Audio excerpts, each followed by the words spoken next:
PAT, il faudrait le préciser, est basé sur une vision. Cette vision, c'est la préparation de l'après-pétrole.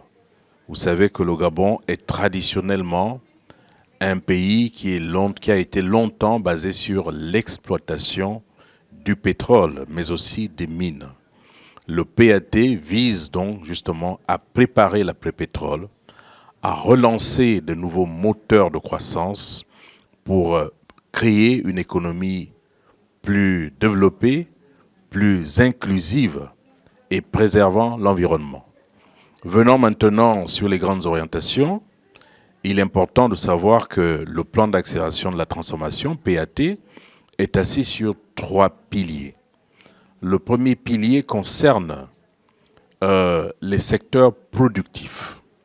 Le deuxième concerne ce que nous avons appelé le secteur transversaux, lié notamment à la construction d'infrastructures, l'énergie, les routes, les rails, mais aussi les infrastructures de soutien que sont l'éducation et autres.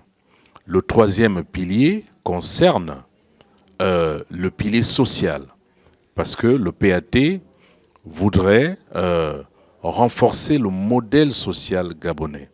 Le gouvernement gabonais, sous la haute inspiration du président de la République, son Excellence Ali Bongo Ondimba, a mis en place d'importantes réformes pour préserver les Gabonais, notamment les plus faibles.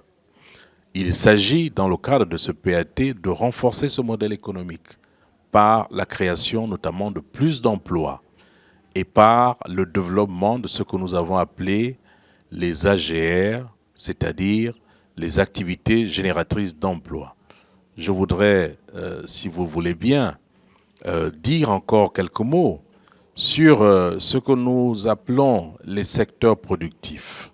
Les secteurs productifs, l'économie que nous voulons développer, concernent bien entendu tous les secteurs traditionnels, pétrole, mines, mais aussi des secteurs comme celui du bois, où nous avons énormément de capacités, le secteur agricole, la pêche, les services. Il faudrait que les investisseurs sachent que le plan d'accélération de la transformation du Gabon a été évalué. C'est l'équivalent de 6 milliards de dollars d'opportunités prévues justement qui sont financées pour 1/3 par le budget de l'État, 2/3 par les partenariats publics-privés, les IDE et les investissements de portefeuille. J'invite donc l'ensemble des investisseurs européens, notamment ceux qui ont été témoins ce jour, à venir justement au Gabon, profiter de ces opportunités contenues dans le plan d'accélération de la transformation.